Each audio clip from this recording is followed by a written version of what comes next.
नमो अरहंताणं नमो सिद्धाणं नमो आर्याणं नमो वज्रायाणं नमो लोये सवसाहुरं शुद्धात्मानमनेकान्तं साधुमुक्तं मङ्गलं वन्दे सन्दष्टसिद्ध्यर्थं सन्दष्ट्यर्थप्रकाशकं मङ्गलं भगवान् वीरो मङ्गलं गौतम गणे मङ्गलं कुन्दकुन्दाज्यो जैनधर्मोऽस्तु मङ्गलं सर्वमङ्गलमाङ्गल्यं सर्वकल्याणकारकं प्रधानं सर्वधर्माणां जैनं जयतु शासनं नमः श्रीवर्धमानाय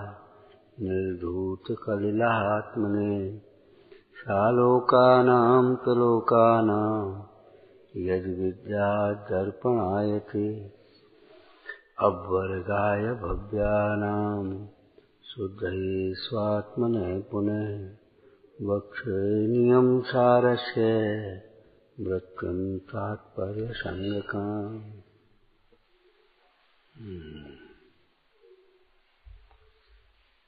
भक्त जीवों की मुक्ति के लिए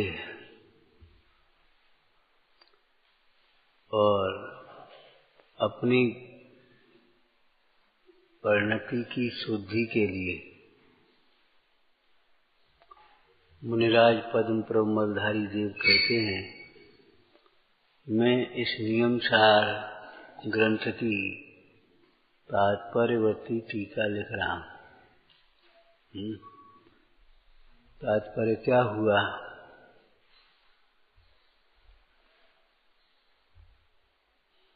कुंद स्वामी ने ग्रंथ की रचना किस भाव से की? निज भावना निमित्त, आत्मस्वरूप की भावना के लिए। कहते ना, आत्मस्वरूप की भावना कैसे करें, तो क्या करें, प्रतिक्रमण कैसे करें, आलोचना कैसे करें, तो उसका स्वाध्याय करो, ऐसे करें। तो आत्मा का लक्ष्य कैसे करें, आत्मा का आश्रय कैसे करें, ऐसे ये प्रश्न बिना स्वाध्याय के उठते रहते हैं। उनका उत्तर ये नियमसार जी पर मांगो। तात्पर्य ये है, इस ग्रंथ का स्वाध्याय करके पंडिताई मत करना, अपने को अलग से समझ बैठना नहीं, हम कुछ हैं। इस ग्रंथ का स्वाध्याय करके तुम आत्म भावना भाना। उसी शैली में इस दोहे का अर्थ करो। हे भव्य जीवो, इस नियमसार जी परमागम के स्वाध्याय को तुम मोक्ष मार्ग का निमित्त बनाना। केवल क्षेमक्षम बढ़ाने के लिए परस्पर में चार अज्ञानी जीवों में बैठ करके महंत बुद्धि करने के लिए ये ग्रंथ नहीं लिखा जा रहा। पढ़ा भी होगा तुमने जगह जगह, कोई पंडिताई आदि का प्रयोजन नहीं है। अरे ये सब जगह जगह लिखा।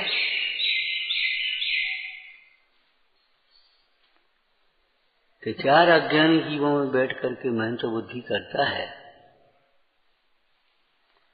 और ग्रंथ के अभिप्राय को समझकर अपना हित नहीं करता, वह जीव, पंडित टोडरमल जी, पंडित जयचंद जी की भाषा में बोलना,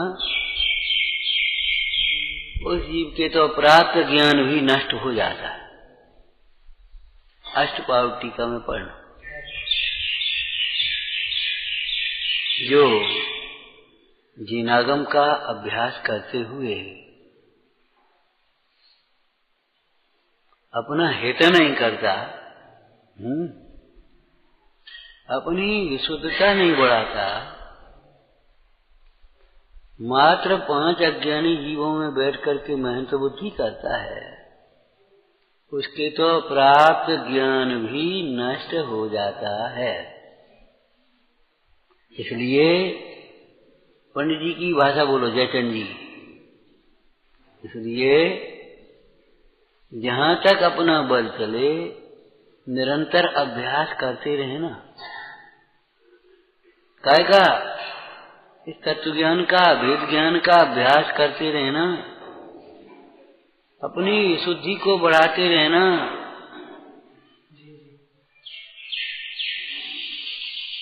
कहीं अभिमान ना आ पाए, देखो हम जान गए।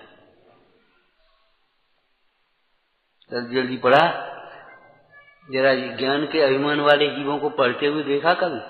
मैं ऐसे पढ़ा, इसका यह अर्थ है, मन मुद्रा अलग, इसमें ये है और इसमें ये है और ये उंगली ऐसे ऐसे ऐसे। अरे रे प्रभु क्या करता है? जैसे स्तुति का अर्थ किया था, यह परम शांत मुद्रा समेत भवजन को निज अनुभूत हेत, इसका क्या अर्थ किया था? हे भव्य जीवो, इस परम शांत मुद्रा के दर्शन को स्वानुभव का निमित्त बनाना, कामनाओं की पूर्ति की आशा मत रखना यहाँ कि बस कामनाओं की पूर्ति करने के लिए बैठ गए और कामनाओं की पूर्ति हो गई तो बड़े चमत्कारी क्षेत्र, बड़े चमत्कारी बाबा हैं। भगवान थोड़ी फिर बाबा हो जाते हैं। बड़े चमत्कारी बाबा, बड़ी चमत्कारी मूर्ति है। अरे तूने वीतरागी मुद्रा का, वीतरागी परमेश्वर का चमत्कार अभी देखा नहीं है। अपना चैतन्य स्वरूप भगवान आत्मा अपने अंतरंग में भाषित हो जाना, यह इस जिन मुद्रा का चमत्कार है। जैसे दर्पण को देखने का चमत्कार क्या है कि अपना चेहरा जो ऐसे ऐसे दिखता ही नहीं था कहीं भी, ऐसे नहीं दिखता था, ऐसे नहीं दिखता था कहीं नहीं, वो दर्पण के सामने खड़े हुए वो चेहरा अपना दिख गया। वाह इतना सुंदर मेरा स्वरूप। ये है दर्पण को देखने का चमत्कार फल।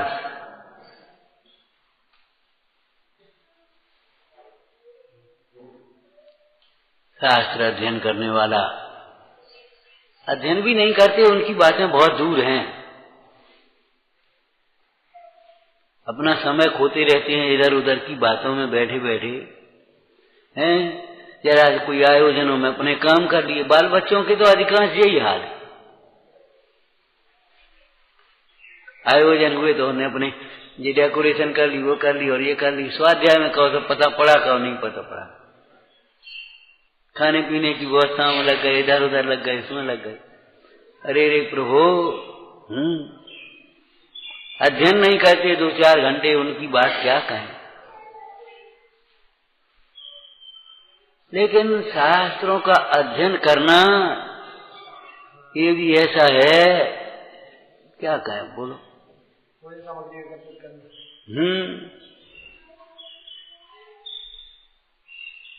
एक तरह का हम कह रहे हैं एल्बम में पलटना है, देख देख कर। वाह वाह,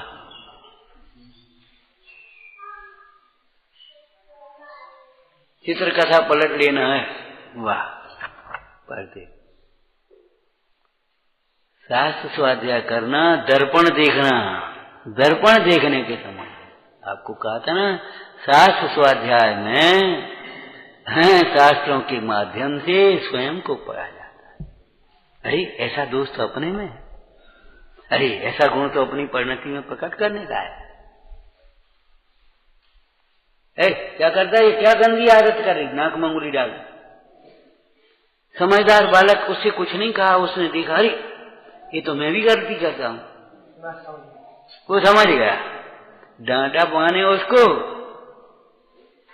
दूसरी बच्चे की माँ ने उसको डांटा उसने, और ये समझदार बालक समझ गया अरे ये तो मैं भी करता हूं।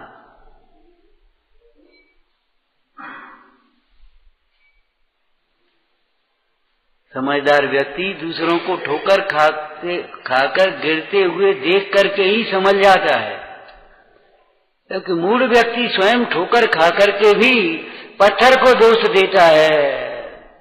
पड़ोसी को देखने धक्का मार दिया, ये पत्थर डाल दिया, ये उसने कर दिया, क्या व्यवस्था है, क्या कोई चीज क्या कहीं पड़ी है, अंधेरा पड़ा है, तो पर को दोष देता है। ठोकर खाकर के भी नहीं समझता कि मुझे देखकर चलना चाहिए। अनादिकाल के अपरिचित मोक्ष मार्ग पर गुरुवो भवन्ति शरणम,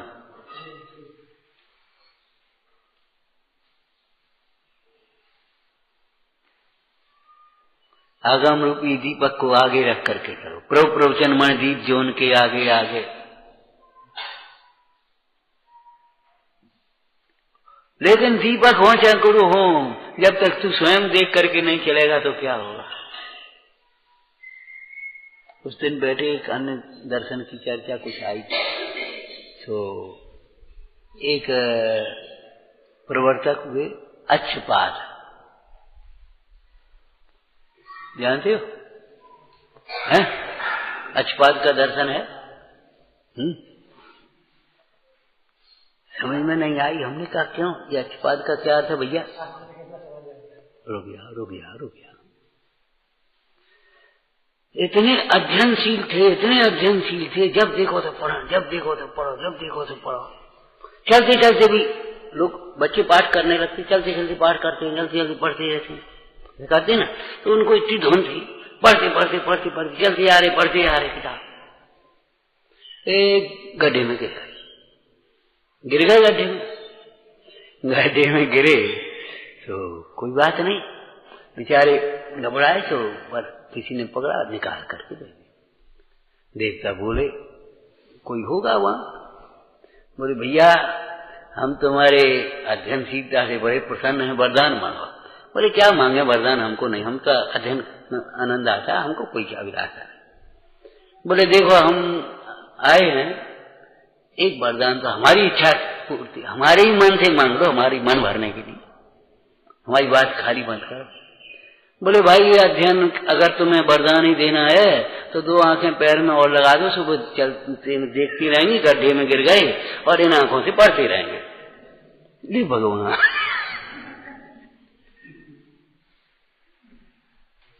अब क्या है वो, उससे कोई मतलब नहीं है। हमारा मतलब ये है अध्ययन की रुचि, अध्ययनशीलता किसको कहते हैं, धुन नहीं।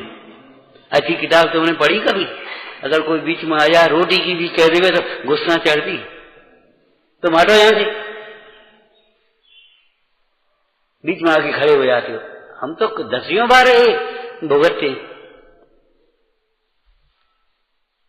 तुम जाओ यहां से। अधिकांश इसीलिए दोनों ओर की सागर बंद कर देते। अभी आज कोई आकर के खड़ा हो जाएगा, मतलब कुछ है नहीं।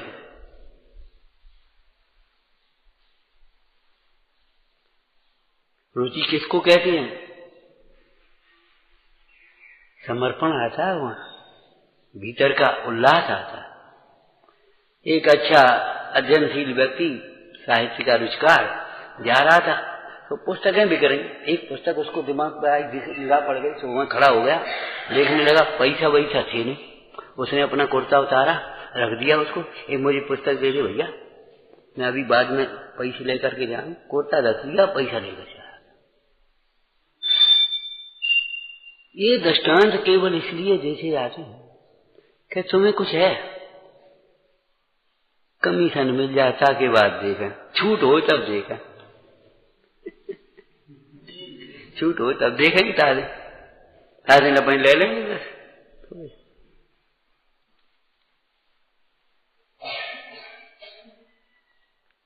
एक विद्वान थे, अब तो शांत ही हो गए, पुराने हैं, सोना बेच करके उन्होंने कोष खरीदे। सोना तो फिर आ जाएगा, आएगा नहीं आएगा क्या मतलब, कोष मिल रहे हैं, सो केस ले लो। अभी हम कह रहे अध्ययनशीलता भी बहुत से पापों से बचाती है, ये समझ लेना। फालतू का दिमाग नहीं चलता, फालतू की बातें नहीं आती, और जो चीज पढ़ते सुनते हैं उसके विचार फिर अपने आप घूमते हैं। श्रुत परिचित अनुभूत, श्रुत परिचित अनुभूत, जब सुना जाता है या पढ़ा जाता है फिर वो उसका परिचय होने लगता है और फिर वह अनुभूत होता है। अनादिकाल से आत्मा अश्रुत, अपरिचित, अननुभूत, न सुना, न परिचय, न अनुभव। काम भोग बंधन की कथा सुनी, परिचय, ये बात भी हम इसलिए कह रहे भाई, देखो हम कई बार कह चुके, हमारी शैली अधिकांश उपदेश शैली है। ये स्वाध्याय की और व्याख्या की और पढ़ाने की शैली नहीं है हमारी। ग्रंथ तो आप पढ़ करके बैठो, विषय को शब्दार्थ याद करो, ये आपकी जिम्मेदारी है। बाद बाकी इसमें प्रयोजन क्या है, उपदेश क्या है, ये मुख्यता से हम इसको लेकर के चलते हैं। आदत नहीं है वो हमारी। तो अभिप्राय क्या है कि भाई जितना भी समय मिले, ऐसा नहीं, समय निकाल करके अध्ययन करो। घंटे, 2 घंटे, 4 घंटे, जितना भी समय निकल सकता है निकालिए, बचाइए, 1-1 मिनट करके बचाइए।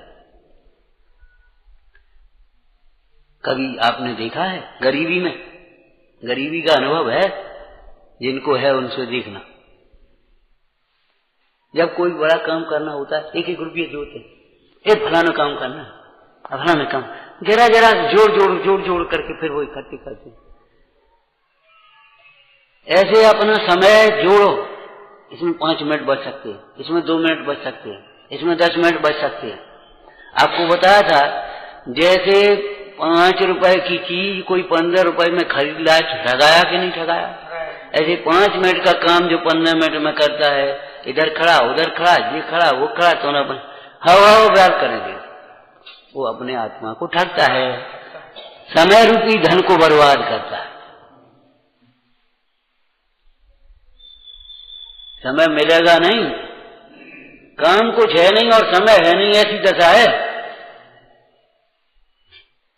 आज लोगों की। दशा क्या है? काम कुछ है नहीं और फालतू के काम इतने हैं कि समय है नहीं। घरों की स्थिति, ये तो बनता बोधी शिविर है, हम ये पूछते हैं, पहले सबरे गेहूं फेहूं घर पर सुधते थे, दालें घर पर बनती थी, शक्कर के बूरे कुटते थे, मिष्ठान बनते थे, सबरे काम हाथ से होते थे, कुएं से पानी वानी भरा जाता था, होते रहे।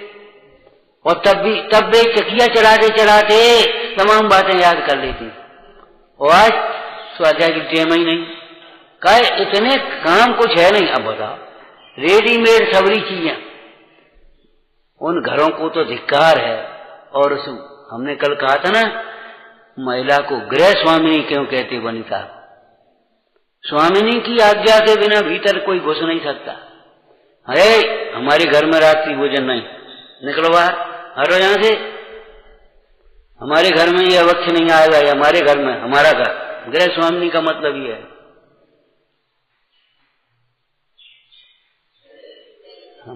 स्वामिनी की आज्ञा के बिना शत्रु कैसे घुस जाएगा? बिना आज्ञा प्रवेश वर्जित है। अगर घुसा है तो तुम्हारी कोई ढील होगी। कल कहा था ना, गृह स्वामी, स्वामिनी का अर्थ ये होता है ना, हमारे यहाँ घर में ये भी कथा नहीं होगी।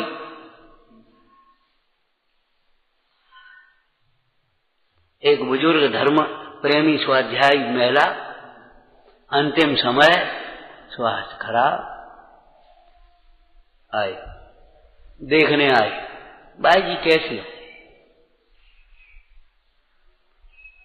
नाटक समाचार सुनाओ, सब कचार का समाजीमन सुनाओ, समाचार की गाथाएं सुनाओ, ये सुनाओ। 2-4 लोग आए, बैठ गए, आदतें होती बैठ गए फालतू, और इधर उधर की बातें करने लगे, वकालत की, किसी मुकदमा किसी का कुछ हो, तो भैया उठो, ये अदालत नहीं, जाओ, ये अदालत नहीं।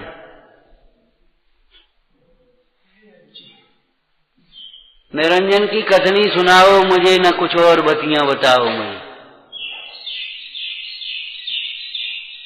तत्व की चर्चा करो, वैराग की चर्चा करो, शुद्धात्मा की चर्चा करो, सम्यक दर्शन की चर्चा करो, संयम की चर्चा करो, समाधि की चर्चा करो, समता की चर्चा करो, समता के धारक महापुरुषों की चर्चा करो। बाद बाकी ये किताब मत करो। यहाँ ये प्रसंग प्रसंग पर हमने आपको कहा, मुनिराजों से कहा गृहस्थों की संगति मत करो, और गृहस्थों से कहा है रहे सदा सत्संग होने का, ध्यान होने का, इनकी संगति करो 7 जनों। क्यों बेड़ा नहीं दिया? तुमसे कह दी इन्हें मत बैठा रहो, हमसे कह दी इन्हें बैठन, इनकी संगति मत करो, तुमसे कही इनकी संगति करो। अब क्या करें, कैसे करें? अर्थ ये है उनकी बातों में रस मत ले। वे गृहस्थी वाले अपनी बातें करेंगे भोगों की।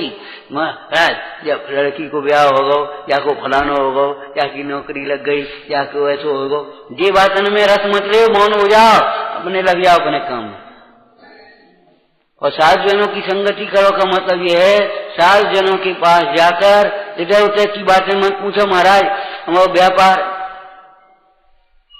हमारे घर में वो बीमारी, अरे यहाँ आकर के मोक्ष मार्ग की तत्वों की चर्चा को सुनो, अपनी मत सुनाओ। नहीं, हमको अधिकांश इस बात की बड़ी चिड़ होती है, अपनी सुनाता है, अपनी कहता है। अरे हम कह रहे उसे सुनो भैया, हम कह रहे।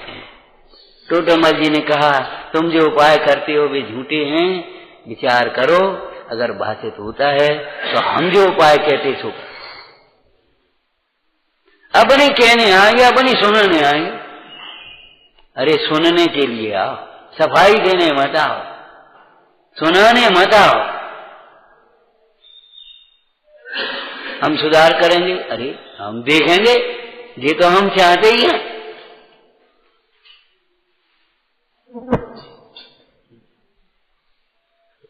समझने से, अंतर की लगन से, आलस्य मोह कसाय छोड़ने से सुधार होता है, बातों से सुधार नहीं होता।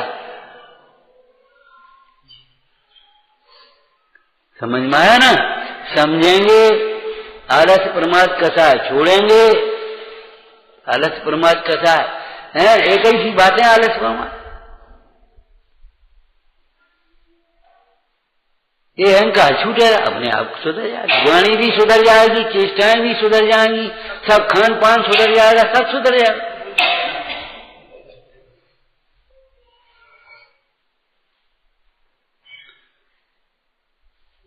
इस परम शांत मुद्रा विश्व की अलौकिक मुद्रा है। ऐसी मुद्रा विश्व में दूसरी नहीं। यह वीतरागी मुद्रा, ये अलौकिक मुद्रा है। इस मुद्रा को आप मोक्ष मार्ग का निमित्त बनाना, स्वानुभव का निमित्त बनाना, अर्थात ऐसा ही अथवा जी जिधर संकेत कर रही है इस मुद्रा, ऐसा स्वरूप ही अपना अनुभव करना। इसी प्रकार यहां कहा, हे भाई इस टीका को क्या अपनी विशुद्धता का निमित्त बनाना। हे भव जीव से पढ़ करके, सुन करके, निर्णय करके, विचार करके मोक्ष मार्ग साधना, मोक्ष मार्ग में लगना, मोक्ष मार्ग में लगाना। अब वर्गाय भव्यानाम, मोक्ष के लिए। किस काय के मोक्ष के लिए? मोह छोड़ना है इनका था। ये टीका पढ़ करके मोह छोड़ना। मोह, मैं नारकी नहीं, मैं त्रियंश नहीं, मैं मनुष्य नहीं, मैं देव नहीं, मैं तो नारकी त्रियंश देव तो दूसरी पर्याय हो गई। मैं मनुष्य नहीं, मैं बालक युवा वृद्ध नहीं, मैं क्रोधिमानी नहीं। मोह छोड़ना, मोह छोड़ना इस स्वाध्याय करके। अभिमान छोड़ना, क्रोध छोड़ना,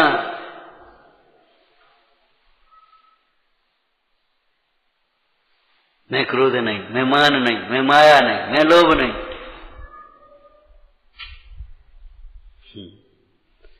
मतलब ये है कि मोक्ष मार्ग मुक्त छूटना, छोड़ना का अर्थ कल क्या कहा था? दुख से छूटना, दुख से छूटने का दुख का कारण छूटना, मतलब मोह छूटे, अज्ञान छूटे, कृष्णाएं छूटे, इसका नाम मोक्ष मार्ग। मोक्ष मार्ग में लगना, बचा से तन गए, दो क्रियाएं करने लगे। बैलात्मा की गहरी गहरी भूल है।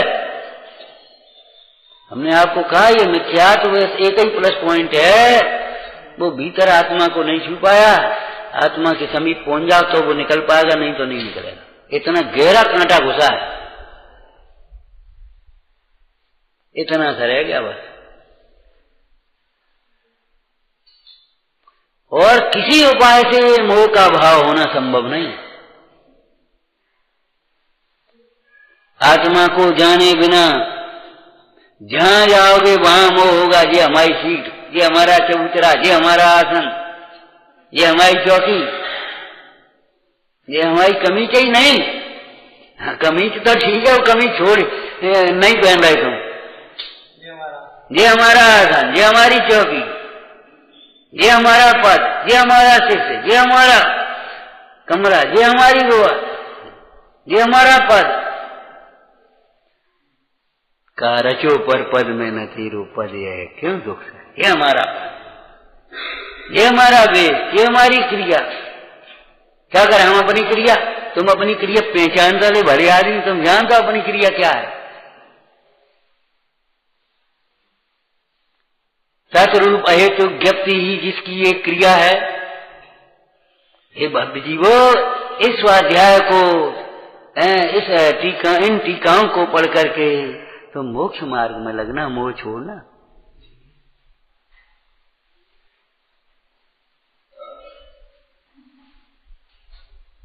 सतरूप अहेतुक ही, अहेतुक रूप, सतरूप अहेतुक बोलो, ज्ञप्ति ही जिसकी ये क्रिया है, ऐसा एक मैं, बाद बाकी सारी क्रिया।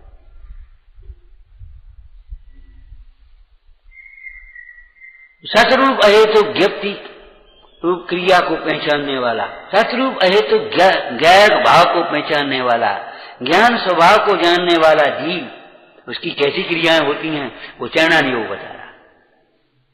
और उन क्रियाओं के से वो अपने को बड़ा नहीं मानता, उन क्रियाओं से कैसे वेद विज्ञान बताता है, ये अध्यात्म बता रहा।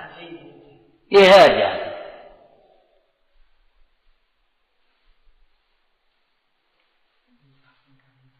एक दो शब्दों का, एक दो गाथाओं का तो स्वाध्याय कर ले। बाबा जी कभी कभी हंसी में कह देते, हंसी में नहीं, वैसा ही कि भैया 5 सेकंड की सामयिक तो बहुत है, तुम घंटन बैठे हो। 5 सेकंड की सामयिक तो बहुत है।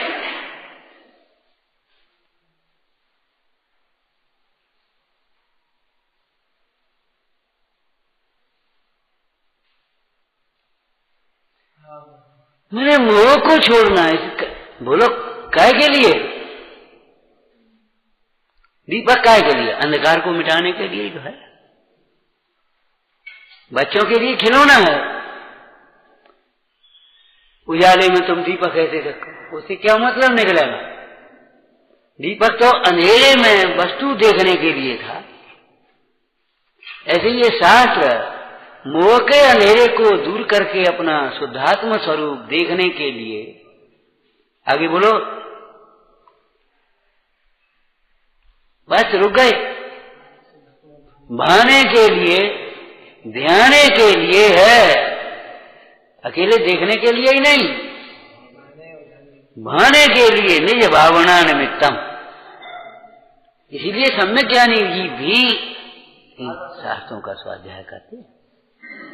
गर्दर आदि जी भी जब अपना स्वरूप में उपयोग नहीं टिकता है तब भी स्वाध्याय करते।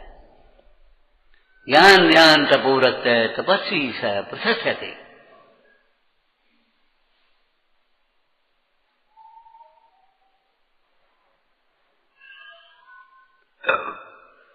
मोह छोड़ने के लिए कितनी चर्चाएं हैं, बोल आपका स्वरूप मोह छोड़ने के लिए है। देखो देव का ये स्वरूप होता है, ये जहां जो कल्पना कर रखी है सो देवता का स्वरूप नहीं है भाई। गुरु का यह स्वरूप है, आगम का यह स्वरूप है। मोह छोड़ने के लिए है, गृहीत मिथ्यात्व को छुड़ाने के लिए।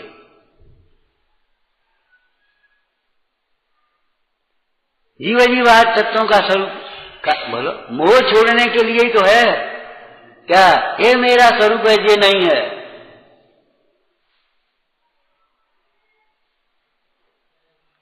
ठीक है कि इस काव्य पढ़ो, इन भेदों पुद्गल के नाना प्रकार के भेदों को जानकर इनसे मुझे क्या प्रयोजन है। 6 प्रकार के हैं स्कंदों से 4 प्रकार के अनुमति, मुझे क्या, ये तो पुद्गल के भेद है, मैं तो चैतन्य से।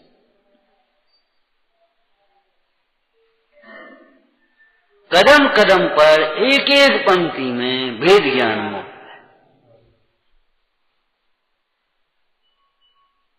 अब केवल श्लोकों को रट ले वो, सुना दे वो, पढ़ ले वो, पढ़ा ले वो,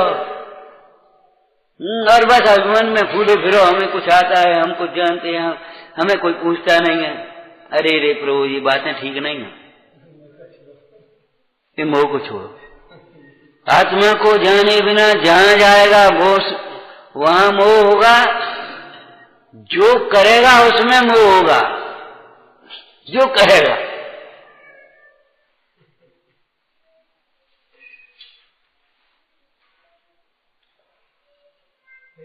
ये समझ नहीं पाएगा, ये सब पुद्गल के खेल हैं, ये मेरा स्वरूप नहीं है, ये मेरे काम नहीं है।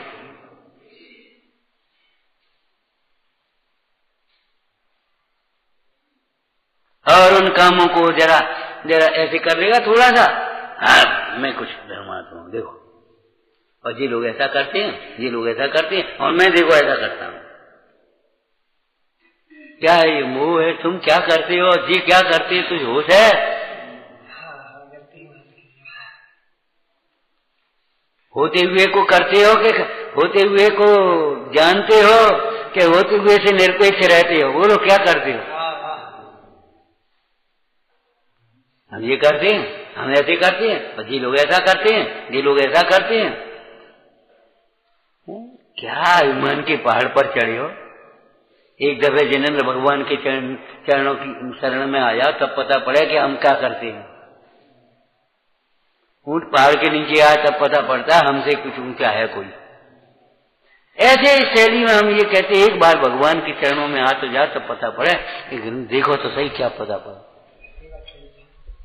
सच्ची घटना है। एक दफे गांव में गए, अब प्रवचन सारी ग्रंथ रखा, इनको क्या प्रवचन सार सुना, समझ में नहीं आई। तो हमने कहा सुनो, प्रवचन का अर्थ जानते हो? प्र माने उत्कृष्ट, वचन माने वचन, उत्कृष्ट वचन। तो उत्कृष्ट वचन कौन से होते हैं? जो उत्कृष्ट तत्व को बताते हैं, उत्कृष्ट बात का,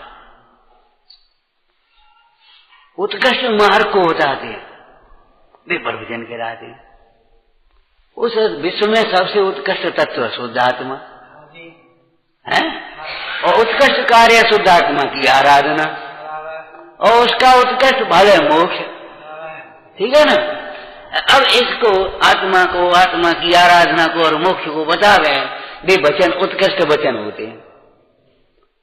भगवान की दिव्य ध्वनि को मूल में मुख्यता से प्रवचन कहते हैं, भगवान की दिव्य ध्वनि। और दिव्य ध्वनि का अनुसरण करने वाले जो हैं आचार्यों के वचन, ज्ञानियों के वचन हैं, वे प्रवचन कहलाते हैं। उस प्रवचन में से सार ग्रहण करने योग्य क्या है? शब्द ग्रहण करने योग्य नहीं है, शैली ग्रहण करने योग्य नहीं है, उसमें बीच में जो दृष्टांत दिए हैं वे समझाने के लिए वे ग्रहण करने योग्य नहीं है। वे भी भूल जाए, उनकी तो बातें लीला अपार है कि बढ़िया धार्मिक आयोजन में गए और कहा भैया कैसो, बहुत बढ़िया व्यवस्था थी ठहरवे की, ये ग्रहण करके आए भले आदमी, और खाने की इतनी बढ़िया व्यवस्था, सवेरे जिसको चाय लेना हो चाय, दूध लेना हो दूध, कॉफी लेना हो कॉफी, और सवेरे से आराम बिना पूजा को हट के बने आराम से पूरी राम जी व्यवस्था है। धार्मिक आयोजनों में आप संयम के लिए आए, सवेरे से चाय नाश्ता कॉफी में लग गए हैं। थोड़े तो हम आपसे कहा अनेकांती बनो, गौणमुख करना जी को, धर्म पर्वों में, धर्म कार्यों में, धर्म आयोजनों में खाना पीना अगर गौण नहीं करोगे तो कैसे काम चलेगा? वो इतना बढ़िया वो हुआ था वो सम्मेलन, उसमें फलाना ऐसा हुआ था, वो बढ़िया बैंड आया था, बढ़िया। अरे तुम का कर रहे, कहाँ गए थे? बारात में गए थे का? आपको कहा था बारात में दुनिया बारात देखती है कैसे ढंग से देखती है, और कन्या बारात देखती है कैसे देखती है। जिस कन्या का विवाह होना है वह झरोख में खड़ी हुई देख रही है, क्या देख रही है बोलो? सारी बारात देखेगी, आंखें फूटी का, लेकिन सारी बारात नहीं देख रही, वह वर को देख रही है। और वर के आगे पीछे वो कलेक्टर की गाड़ी और मिनिस्टर की गाड़ी आई की भाषा में बोल गए हम हैं, और जे वराना जी, और जे देख करके खुश हो रही, मेरा पति कितना महान, ये तो आगे पीछे दौड़ रही।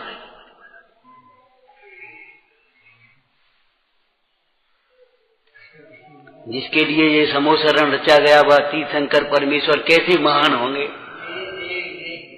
हैं? और उन्होंने किस धर्म तीर्थ को बताया, किस भाव से तीर्थंकर बने, वो कैसे महान होगा। और जिसके आश्रय से भी भाव हुए हैं, जिसमें वह समर्पित होगा, वह शुद्धात्मा कैसे महान होगा? कभी सोचा है?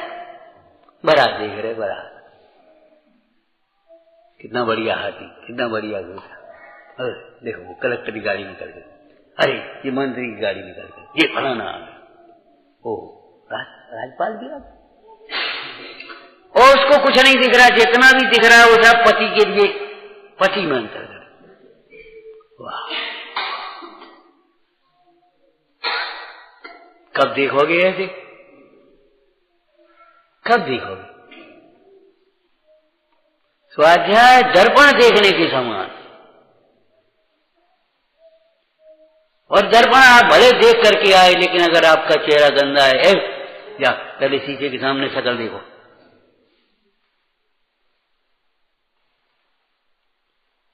दर्पण देखने का प्रयोजन केवल गंदगी का दिख जाना ही नहीं, गंदगी का दूर हो जाना है।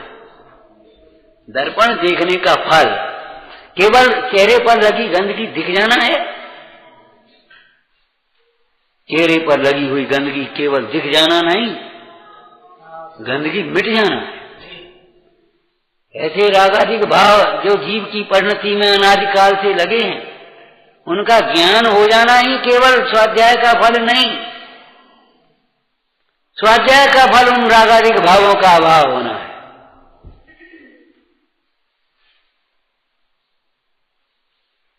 हमने कहा प्रवचन, और फिर प्रवचन सार, सार माने ग्रहण करने योग्य। क्या ग्रहण करने योग्य है?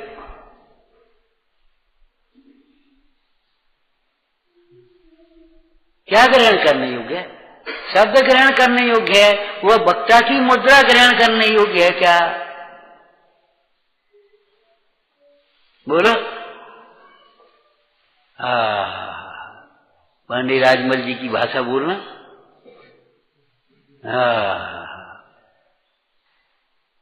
द्वात्संग में कहा हुआ कोई उपादेय रूप नहीं शुद्धात्मा, वह ग्रहण करने योग्य है। उसमें जो रमते हैं उनके मोह का भाव होता है।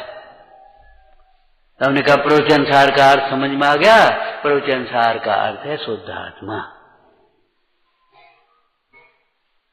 प्रवचन सार का अर्थ है मोक्ष मार्ग, रत्नत्रय। प्रवचन सार का अर्थ है पंच परमेष्ठी। लगाते जाएंगे जहां जिस नाय से लगाना होगा। 25, 30, 40 मिनट चर्चा हो गई, पूरी हो गई। आपस में चर्चा हो, बोले क्या समझ में आई, क्या हो? बोले जो समझ में आई तो ठीक है, लेकिन जे समझ में आई प्रवचन सार किसका नाम, प्रवचन किसको कहते हैं?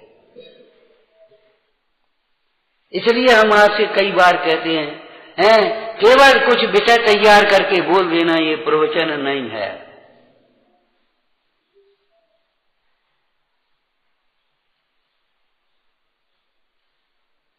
उस शुद्धात्म तत्व को हृदयंगम करो, हृदयंगम करो। और उस हृदयंगम करते हुए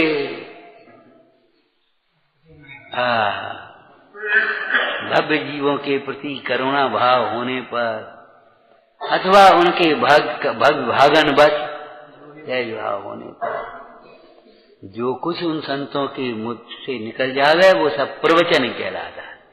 वे अगर ताड़ ना करें तो भी प्रवचन है, कथा सुनाए तो भी प्रवचन है। वे कथा सुनाने के लिए कथा नहीं सुना है।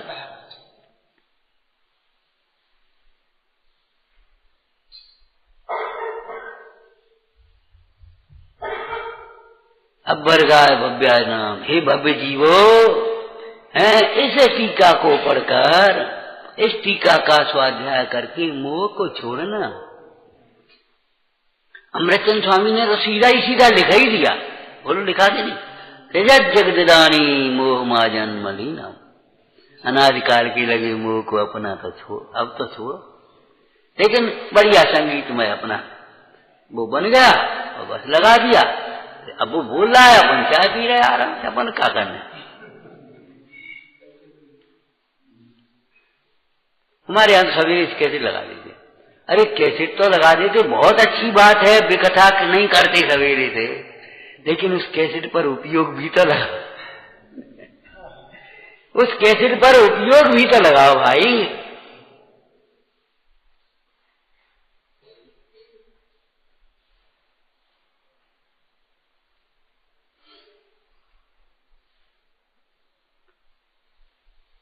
इन टीकाओं का स्वाध्याय करके हे भव्य जीवो, अज्ञान को छोड़ना,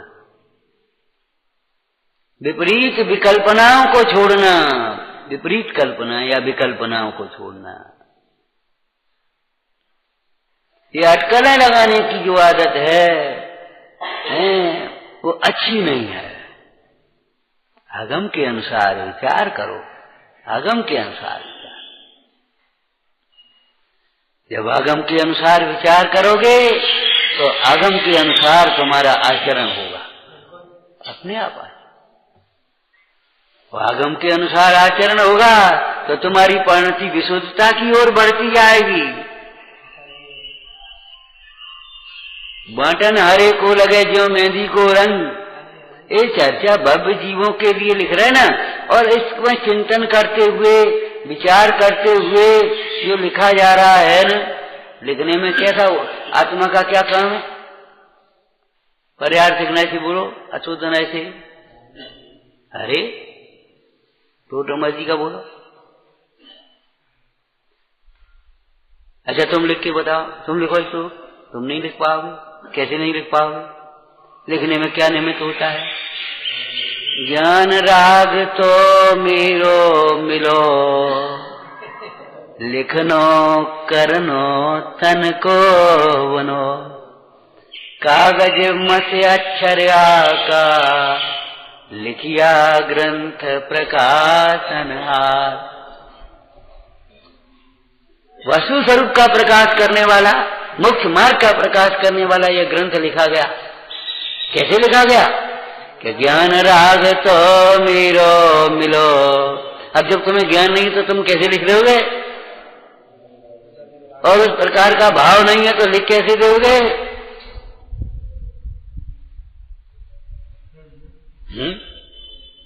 ज्ञान राग तो मेरो मिलो, लिखनो करनो तन को बनो। एक लाओ, ऐसे लाओ, करो, यह शरीर की क्रिया है। कागज मस अक्षर आकार, लिखिया ग्रंथ प्रकाशन हार। कागज पर मसी जानते हो स्याही से अक्षर आकार, जैसा वहां ज्ञान और भाव वो बनता चला गया। अब तुम्हें ज्ञान नहीं है, हम कहें ऊ बनाओ तो तुम कैसे बनाओगे? तुम्हें ज्ञान है, ऊ ऐसे बनता है, ई ऐसे बनती है, ए ऐसे बनती है, का ऐसे बनता है, तो वैसे भाव आया उस प्रकार से लिखता है। तो ग्रंथ की टीका लिखते लिखते अपने परिणाम की भी विशुद्धि है। इसलिए धर्मोपदेश का हमने आपको अर्थ किया था जो शास्त्र में पढ़ा है, सुना है, विचार किया है, निर्णय किया है, समझा है, उसे अपने को संबोधन करना यह निश्चय धर्मोपदेश है। और करुणा बुद्धि से, निष्प्रय भाव से भव्य जीवों को संबोधन कर देना यह व्यवहार धर्मोपदेश है। पराश्रित तो व्यवहार है, स्वाश्रित तो निश्चय। दूसरों को ही सुनाओगे, अकेले बैठ करके अपन भी तो सुनाओ अपने को। वो आत्मन बालक नहीं। देखो स्वाध्याय किया था कि नहीं अनंतमती ने? पिताजी बोले, हे बेटा, है कि जरा सी लड़की और कहती है संयम धारण करो, बड़े बड़े तो तपस्वी बड़े बड़े लोग नहीं धारण कर पाते हैं, तो कैसे संयम को धारण कर पाएगी? ब्रह्मचर्य बहुत दुर्लभ है, देवताओं को भी दुर्लभ। क्या कहा? नहीं बालिका मुझको समझो। आ गई ने, बोलो।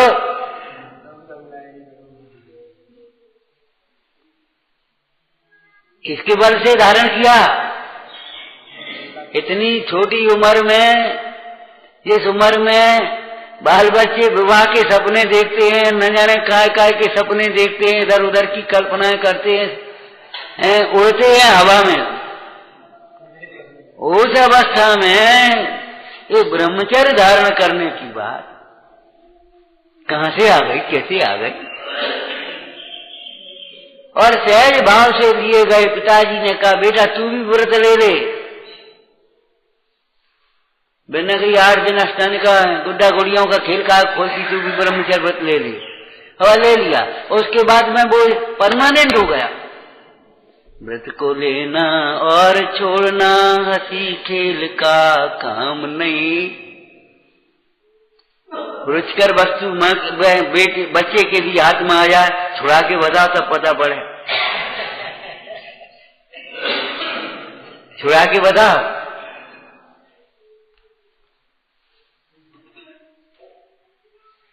कसाय नहीं छोड़ेंगे, धर्म छोड़ देंगे, मोक्ष मार्ग छोड़ देंगे, कसाय नहीं छोड़ेंगे। देखो आज हमें रोटी खाते, हम नहीं खाएंगे रोटी। रोटी का छोड़ रहे, कसाय छोड़ो। ये कसाय तुम्हारे बाधक हो रही है। क्या बात है? अरे कुछ नहीं, कोई सुनता ही नहीं। हमने कहा ये करो, ऐसा करो। देखो मुद्रा कैसी बिगड़ गई। और 4 दिन हो गए कहते कहते, कोई सुनता नहीं, मानता नहीं, हमें नहीं खानी रोटी। अरे रे प्रभु, ये कसाय छोड़ो। ये समझो इस पर्याय की ऐसी योग्यता है, इस समय इसी प्रकार का उदय है, इसी प्रकार का परिणमन है, एक जड़ चेतन की परिणति। स्वाध्याय किया तुमने कि जिक्र नहीं किया? अब स्वयं को संबोधन करो। जो पर्याय जिस समय हानि है, उसको आगे पीछे करने में भी समर्थ नहीं है। भाई कौन समर्थ है? क्या करें? वो ऐसे विकल्प आ गए और ऐसा वचन निकल गए। अरे जान दे भैया, वो पर्याय थी उस प्रकार की, हो गई। अब उसका प्रायश्चित लेके शुद्ध हो जाओ। प्रायश्चित लेकर के शुद्ध हो जाओ। अब क्या होता है? वो कमीज गिर गई, जमीन पर गिर गई, कपड़े में मैली हो गई, अरे धो ले, रो मत। रोना बालक का काम है और धोना मां का काम है। बालक अगर गिर गया तो रोएगा, और मां अगर मैली हो जाएगी तो रोएगी। बोलो कितना अंतर है? बच्चे ही बने रहोगे। अरे तुम भी छोटे पर है, कुछ गिर जाता, मैला हो जाता, रोते थे, हैं मां हल्ला करेगी।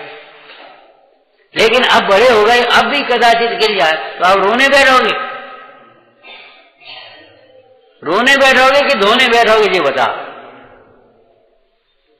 हम फिर कहते हैं आप कि देखो भैया, प्रतिकूलताओं का रोना मत रो, अभावों का रोना मत रो।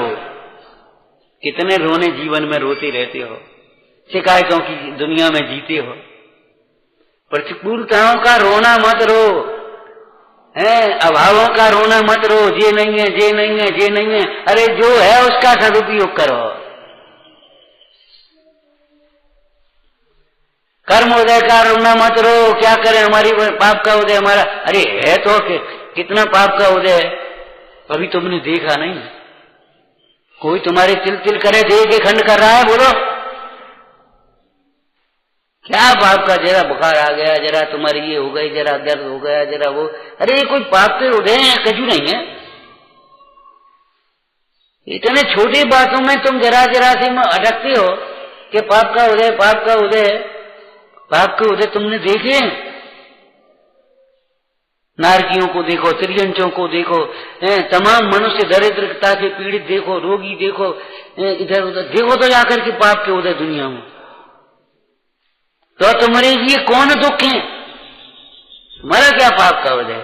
तुम तो आराम से बैठे हो भाई छाई में।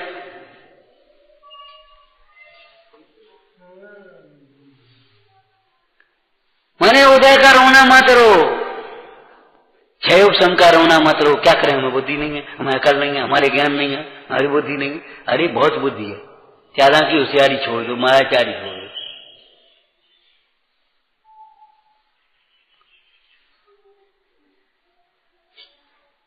जितनी है उतने में काम चलेगा, मोक्ष मार्ग सज जाएगा। इससे कम बुद्धि में भी चलेगा, लेकिन होशियारी से नहीं चलेगा, तुम्हारी चालाकी से नहीं चलेगा। होशियार तो चाहिए, चालाकी नहीं।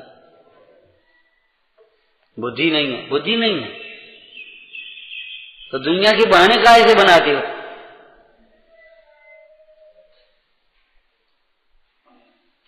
विचार करो, दुनिया के काम काहे से कर रहे? बिना बुद्धि के कर रहे क्या? मतलब क्षयोसम का रोना बंद करो। बाकी समझ में आ गया? रोना नहीं धोना सीखो। अब तुमने रोना धोना एक संग लगा दिया, रोना धोना। लेकिन हम भी लगा देते, कोई बात नहीं। पहले अपने दोषों के लिए रोना आता है, पहले निंदा। रोना आता है कि नहीं? जिसे अपने पापों के लिए रोना नहीं आता और छल बल कर धोखाबाजी, जीवन को दे दगाजी, फिर अपने को शाबाश है, हमने बहुत अच्छा काम किया, उसको कुछ नहीं होगा। रोना भी आता है, लेकिन रोते ही मत रहो। रोना नहीं आता तुम्हें अपने भूलों के लिए, अपने दोषों के लिए। तुम्हारी आंखों में से आंसू नहीं आते। उस कवि ने क्या लिखा बोलो? अब भूलों पर रोता है मन मेरा हो जिनंदा, निरखी निरखी मन हर मूरत आज हो जिनंदा। क्या भूल पर हो रहा है? क्या देखो, ये भगवान अपनी ओर देख रहे, हम कब पागल से देख रहे पर की ओर। तुम्हें रोना आया कभी? जब ये भगवान एक हो, भगवान अपनी ओर पर की ओर नहीं देख रहे, हम काहे देख रहे? ये हमारी भूल, पकड़ो कान, हमारी भूल है ये। अब भूलों पर रोता मैं।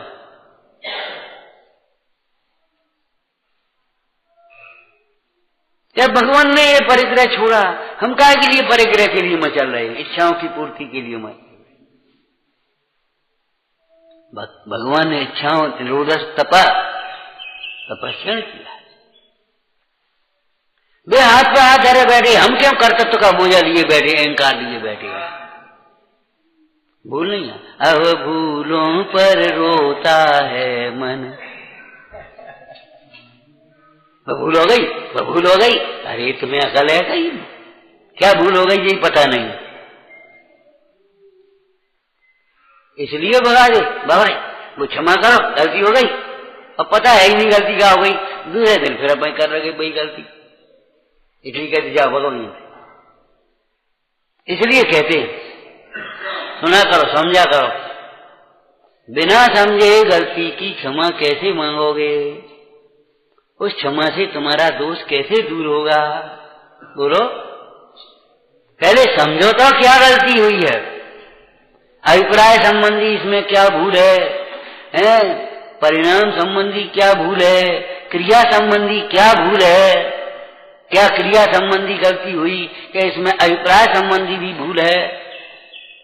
प्रवचन साहब जी में चर्चा आई है ना, कहना ने उपचूलिका में, यदि केवल क्रिया संबंधी कोई भूल है तो आलोचना मात्र से शुद्धि हो जाएगी। और अगर तुम्हारे परिणाम की अंतर की कोई भूल है तो श्री गुरु के समीप जाओ, वे उस यथा योग जो प्रायश्चित है उसे ग्रहण करो, तब भी दूर हो। जैसे सामान्य सी कोई बात हो गई, बुखार आ गया था, कोई बात नहीं यार, रोटी मत खा, पानी पीते रहो, ठीक हो जाओ समझा। लेकिन अगर कोई इन्फेक्शन है तो क्या भाई, आज की भाषा इन्फेक्शन की है ना, तो आज अगर कोई इन्फेक्शन भीतर है तो फिर तुम खाली रोटी छोड़ने मात्र से काम नहीं चलेगा कि कुछ नहीं, आज हमने कुछ नहीं खाया दिन भर, आज हमने कुछ नहीं किया। अरे मूड भगवान का नाम लिया कि नहीं लिया, कुछ नहीं लिया थे तो रोग ठीक नहीं होंगे क्या? ये बता, भगवान का नाम लिया कि नहीं, तत्व का विचार किया कि नहीं? आज हमने कुछ नहीं किया, तबीयत ठीक नहीं थी तो हमने कुछ नहीं किया। वाह वाह, तो तबीयत ठीक कैसे होगी? सोचो समझो, मतलब ये है बीमारी के काल में भी, किसी भी प्रतिकूलता में भी आप आर्थ ध्यान मत करिए, धर्म ध्यान करिए। मोह को छोड़ो, मोह को छोड़ो।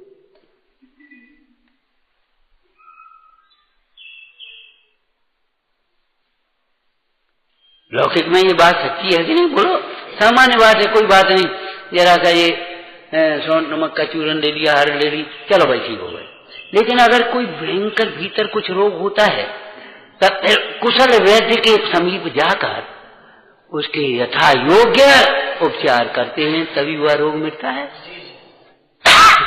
ऐसे ही क्रिया संबंधी भूल तो जरा कुछ हो गई, एक माला फेल लो, चलो कोई बात, चलो आलोचना पाठ पढ़ लो, चलो कोई बात नहीं, 3 माला फेल लो, चलो एक रात छोड़ दो, हो गया था।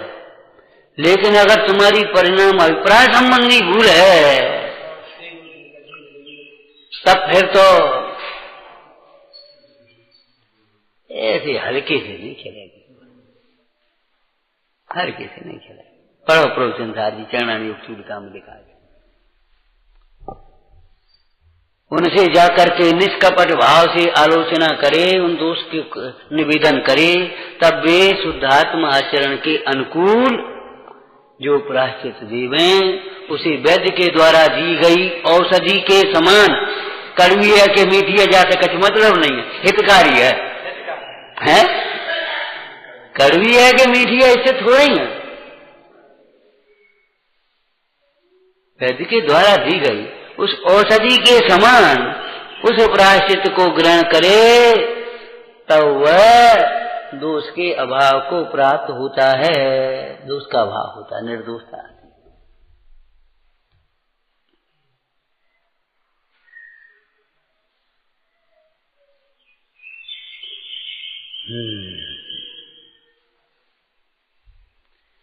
शुद्धात्मा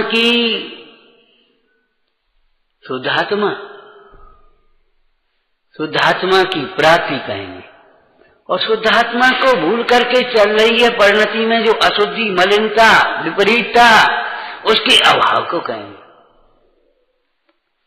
और यही अपने लिए है और यही दूसरों के लिए है।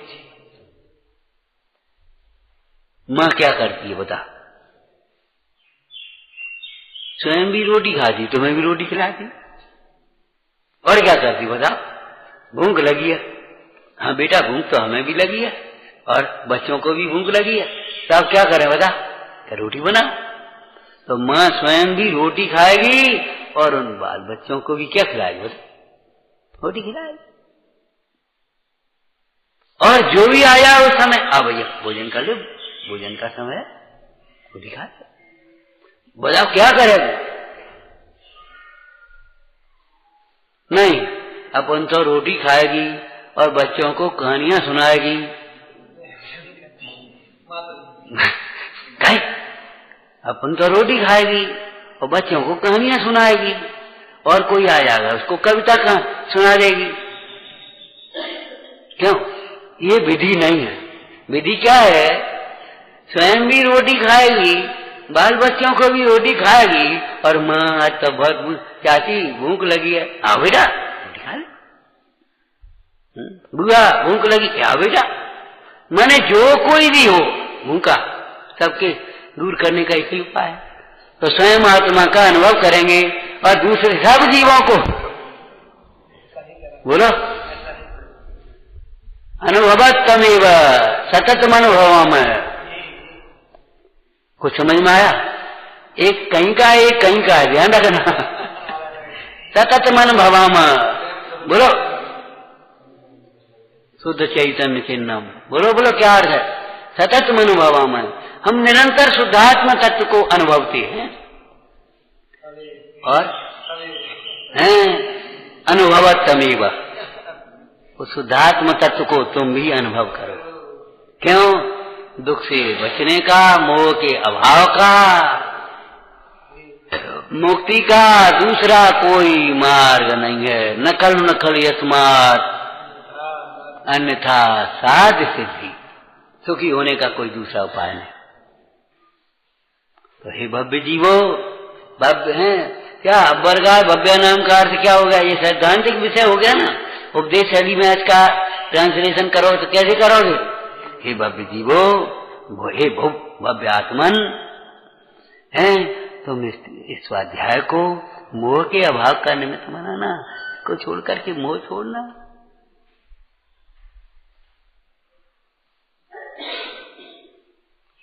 और आत्मा को अगर लक्ष्य नहीं किया तो इस पढ़ने सुनने में ही विमोहित हो जाओगे। हाँ, कहा ना, आत्मा को अगर नहीं जानेगा, जहां जाएगा वो मोह होगा और जो करेगा उसी में मोह हो जाए।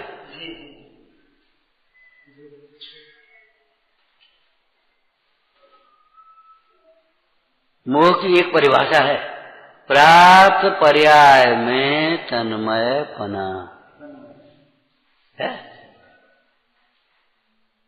होना, होने का भाषित होना, लगना, होता नहीं है तन्मय।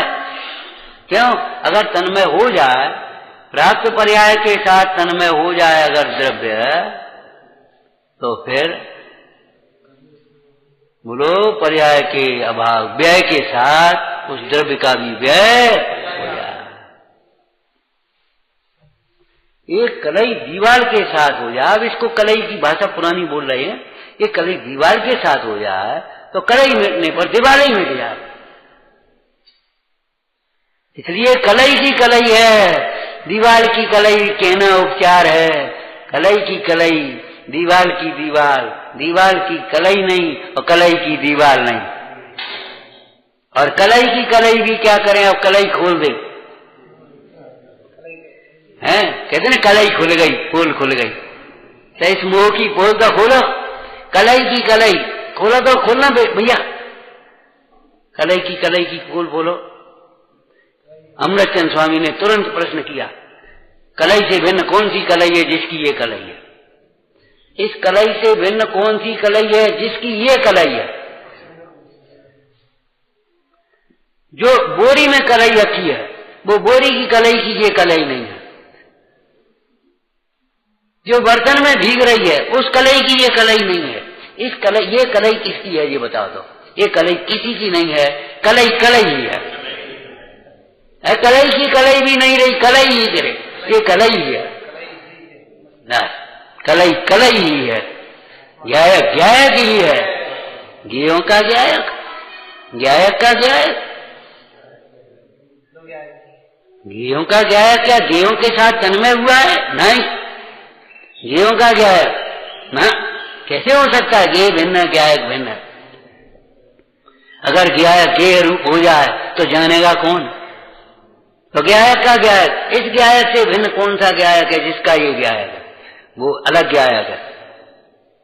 गायक और तुम सुखे से सुख के कर, वो अलग गायक है, ये अलग गायक है, सत्ता अलग अलग है सब। तो फिर ये गायक किसका है कि ये गायक किसी का नहीं है, गायक गायक है। ये भव्य जीवो है अब्बर गाय भव्याना,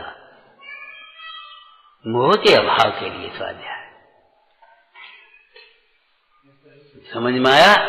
दर्पण है, दर्पण देखने का फल केवल गंदगी दिख जाना ही नहीं, गंदगी मिट जाना है, तभी दर्पण देखना सार्थक होता है। तभी दर्पण देखा हुआ कहा जाता है। अगर तुम्हारे चेहरे पर गंदगी लगे और कहें तुमसे जरा शीशा दर्पण तो देखो, बोले वो तो हमने सवेरे देखा था। देखा था? कैसे देखा था? सोते सोते देख लिया क्या? सपने में देखा क्या? विचार तो करो। स्वाध्याय किया था, ये तो हमने पढ़ा था कि रागारिक भाव जीव की नहीं है। ये तो हमने पढ़ा था वो रागारिक भाव ही प्रकट दुख देखे, वो छेलाना में लिखा, देखो फलाने में लिखा। अरे ये तुमने पढ़ा था तो फिर क्या पढ़ा था? क्या पढ़ा था? ये बात अलग है, रागारिक भाव के मिटने में क्रम होता है, लेकिन मिटने का क्रम शुरू तो हो।